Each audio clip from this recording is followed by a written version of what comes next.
Hello, good morning, જય શ્રી કૃષ્ણ. તો જો અહીંયા હું મસાલાવાળા થેપલા કરવાના છે આજે. તો એનો લોટ બાંધતી હતી.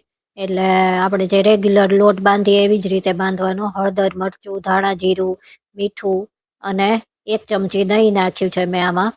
અને 3 ચમચી તેલનું મોણ અને 1 ચમચી ઘીનું મોણ નાખી અને થોડીક મસ્તી કસૂરી મેથી નાખી અને લોટ બાંધ્યો હતો. એટલે પછી જીરું થોડુંક કાચું નાખ્યું હતું અને થોડુંક મસ્તા અજમા નાખ્યા હતા. તો બસ એવી રીતે મસાલા કરી અને લોટ બાંધી લીધો છે. પછી થેપલા કર્યા હતા.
તો અહીંયા પછી થાળી રેડી થઈ ગઈ છે. એમાં તું કોબીનું તીખું શાક, થેપલા મસાલાવાળા અને દહીં. પછી આ સાંજનો સમય છે. તો સાંજે એકદમ વાવાઝોડું ને એવું આવ્યું હતું અહીંયા. ગુજરાત આખામાં હતું. તો એકદમ ધૂળ ને ડમરી બધી બાજુ ઉડતી હતી બહુ જ. અને પછી રાત્રે થોડો ઘણો વરસાદ અમારે અહીંયા ઓછું હતું, પણ અમદાવાદ બાજુ ને ભાવનગર બાજુ ને એ બાજુ વધારે હતું. તો એનું થોડીક મેં ક્લિપ લીધી હતી. જો તો બહુ જ ધૂળની ડમરી ઉડતી હતી ને વરસાદ પડ્યો હતો.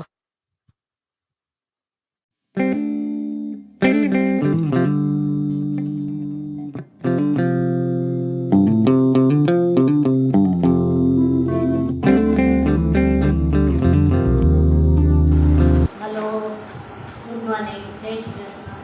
કેમ છો આપ સૌ? આજે જો ફાઇનલી થેલો પેક કરવા બેઠી છું. એટલે હવે બધું પેક કરીશ.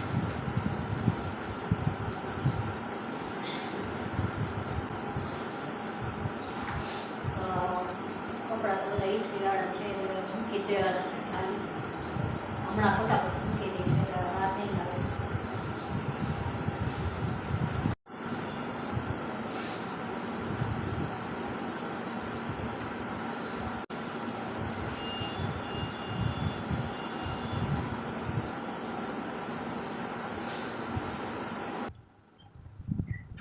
તો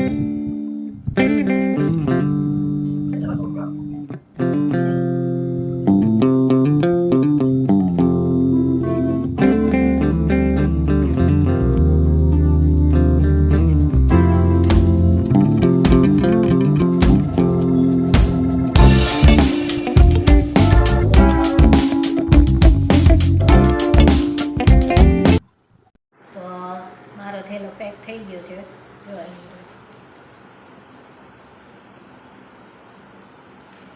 અને હવે ગુડુનું ને એનો કરી નાખીશ એટલે પૂરું થઈ જશે. તો બસ આજે અહીંયા જ બ્લોગ પૂરો કરું છું. તો તમને મારો આજનો બ્લોગ કેવો લાગે મને જરૂરથી કહેજો, અને જો પસંદ આવે તો એક લાઇક આપી દેજો અને મારી ચેનલને સબસ્ક્રાઈબ કરજો. Thank you. જય શ્રી કૃષ્ણ.